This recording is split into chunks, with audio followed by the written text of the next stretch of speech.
অমুসলিম ছেলে মুসলিম মেয়ের সাথে প্রেম করতেছে, বলতেছে ভালোবাসার আবার ধর্ম কি? তুমি আমি একে অপরকে মহব্বত করি, ভালোবাসি, এর মধ্যে ধর্ম আসবে কেন? বলছে তুমি আমার ধর্মে দীক্ষিত হয়ে যাও অথবা আমি তোমার ধর্ম কবুল করে মুসলমান হয়ে যাব। এই মিথ্যা কথাগুলো প্রলোভন দিয়ে এখানে ওখানে পার্কে নিয়ে গিয়ে চটপটে ফুচকা খাওয়ায়, কফি শপে নিয়ে গিয়ে এভাবে আস্তে আস্তে আস্তে আস্তে মেয়েদেরকে লাইনে নিয়ে আসতেছে। মেয়েদেরকে ফুসলিয়ে ফাসলিয়ে এভাবে প্রেমের জালে ফেলে শেষমেশ বেডে নিয়ে গিয়ে ধর্ষণ বা গণধর্ষণ করে মেয়ের ওই ওভারির মধ্যে ওদের বীর্যপাত করে দিয়ে ওই ছেলেটার কোনো খবর পাওয়া যায় না, লাপাত্তা হয়ে যায়।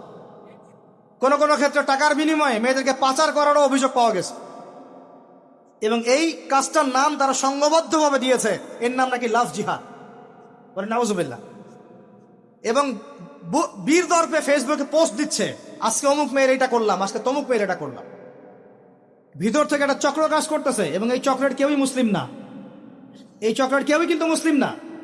বাহিরে আবার পরিচয় দিতে পারে যে আমি মুসলিম, আমার নাম অমুক, নাম পরিবর্তন করে মুসলিম মেয়েদেরকে ফুসলিয়ে ফাসলিয়ে এই জেনার ফাঁদে ফেলে ওর পিছনে কিছু টাকা খরচ করে কিছু সময় দিয়ে ওকে প্রয়োজনে ঘুমের ওষুধ খাওয়ায়, প্রয়োজনে আবার জাদুটোনা করে, বান মারে, ওকে ওকে তাবিজ কবজ করে বিছনায় নিয়ে এসে ধর্ষণ বা গণধর্ষণ করে ওই ভিডিওগুলো দিয়ে পরে ওকে ব্ল্যাকমেইল করে, পরে ওর কাছ থেকে টাকা খাওয়া শুরু করে।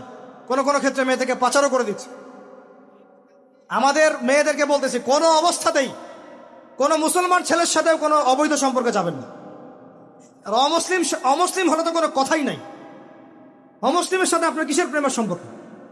একটা চট দিয়ে দাঁত ফেলে দেওয়া দরকার মেয়ের। অমুসলিম ছেলের সাথে তোমার কিসের প্রেমের সম্পর্ক? পরে যখন এই ছেলেগুলো তোমাকে নিয়ে রেপ করে রাখবে তখন তোমার আক্কেল হবে? তখন তোমাদের হুঁশ ফিরবে? তখন এসে আমাদের কাছে মেসেজ করতেছে আমার এই সমস্যা হয়েছে, আমাকে এখন আমি কি করব বলেন। আমাদের ওয়াইফদের কাছে মেসেজ করে এরকম এরকম হয়েছে আমার সাথে, আমরা কি করব বলেন। তো তোমাকে কে যাইতে বলছো এই ছেলের কাছে? তুমি তোমার ইজ্জত ওখানে, তুমি তোমার পায়জামা কিভাবে খুললা সেখানে, আর কিভাবে বলবো বলেন? তুমি একজন মুসলিম ঘরের মেয়ে, তোমার ইজ্জতের দাম নাই, তোমার সম্মানের দাম নাই, তোমার ইজ্জত আবরুর দাম নাই। তুমি কেমন করে নগ্ন হয়ে বাইরে ঘুরতে পারো? তুমি কেমন করে একটা অমুসলিম ছেলের সাথে প্রেমের সম্পর্ক করতে পারো? কিভাবে তুমি একটা অমুসলিম ছেলের সাথে বেড়ে যেতে পারো? তার সামনে তোমার পায়জামা কেমন করে খুলতে পারো তুমি?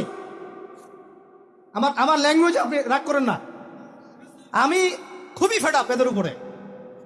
একটা মেয়ে একটা মুসলিম ছেলের কাছেই তো যাইতে পারবে না অবৈধভাবে।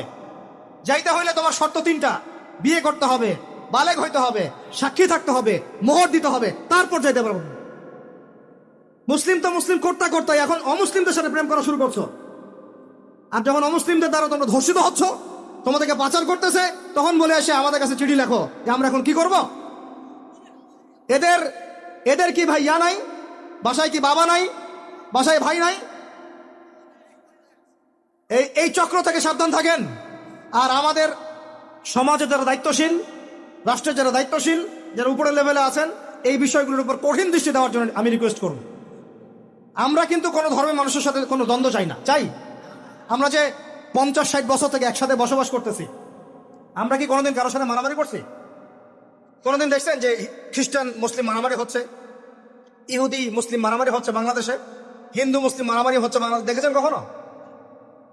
এখন কি নতুন করে শুরু হলো এগুলা? আল্লাহ রাব্বুল আলামিন আমাদের দ্বীনি ভাইদেরকে বুঝদান করেন, বোনদেরকে বুঝদান করেন। কোনো অবস্থাতেই মেয়েদেরকে আপনি এভাবে ছেড়ে দিয়েন না বাইরে। কোন অবস্থাতেই একটা মেয়ের হাতে অকালে মোবাইল ফোন তুলে দিয়েন না। কোথায় যাচ্ছে খোঁজ রাখেন, কার সাথে মিশছে খোঁজ রাখেন। একটা বাড়ির সম্মান নষ্ট হয়ে গেলে কখনো ফিরে আসে না। একটা মেয়েকে অপহরণ করেছিল রাজা দাহির, মুসলিম মেয়েকে। সেই ইজ্জতের বদলা নেওয়ার জন্য 17 জন ঘোড়সাওয়ার নিয়ে, কতজন?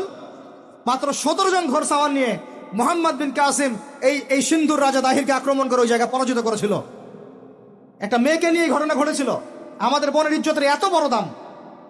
একজন নারী, শোনেন, একজন নারী বনু কাইনুকার বাজারে গিয়েছিলেন তার প্রয়োজনে। ইহুদি তার শ্লীলতাহানি করেছে, তার সতর খুলে দিয়েছিল একজন ইহুদি।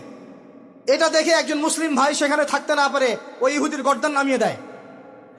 এই ইস্যুকে কেন্দ্র করে ইহুদিরা মিলে ওই ভাইকে শহীদ করে। তখন ওই বাজারে ওই ভাই ছাড়া আর কেউ ছিল না, একজনই ভাই ছিল। এরপরে এই মামলা আসলো নবীর দরবারে। সাল্লাল্লাহু আলাইহি ওয়াসাল্লাম। এটা মদিনার ঘটনা। নবী সাল্লাল্লাহু আলাইহি ওয়াসাল্লাম ওই সাহাবীকে তো দোষারোপ করেনই নাই, ওই সাহাবীকে দোষারোপ করেন নাই, বরং নিজে বর্ম পরে অন্য সাহাবীদেরকে বলেছেন তোমরা বের হও, আমরা বনু কাইনুকা আক্রমণ করবো, ওকে এখান থেকে বের করে দিন। একজন দিনী বোনের ইজ্জতের বদলা নেওয়ার জন্য পুরো বনু কাইনুকার ইহুদিদের সাথে যুদ্ধ হয়েছে। আর আমাদের বোনরা স্বেচ্ছায় ইজ্জত বিলিয়ে দিচ্ছ। তোমরা হচ্ছে মাটির তলে চলে যাও, তোমাদের বেঁচে থাকা চেয়ে মাটির তলে চলে যাও। তোমরা নিজেরা স্বেচ্ছায় ইজ্জতের বিসর্জন দিচ্ছ। আমি ইয়াং ছেলে পেলেদেরকে বলছি, ভাই আমরা আসছি আল্লাহর ইবাদত করতে, এখানে আল্লাহর দিনকে জিন্দা করতে, আল্লাহর দিনকে সমাজে কায়েম করতে। জিনার সাথে আমাদের কি সম্পর্ক থাকতে পারে? পর্নের সাথে আমার আপনার কি সম্পর্ক থাকতে পারে? আপনার আমার এরকম হারাম সম্পর্কের সাথে কি সম্পর্ক থাকতে পারে? এগুলো কোনো অবস্থাতে আমরা ধার কাছে যাবো না ইনশাআল্লাহ। আল্লাহ রাব্বুল আলামিন আমাদের ভাইদেরকে বুঝদান করেন, বোনদেরকে বুঝদান করেন। আমি যা বলেছি আমাকে আমল করার তৌফিক দান করেন, আপনাদের সবাইকে আমল করার তৌফিক দান করেন।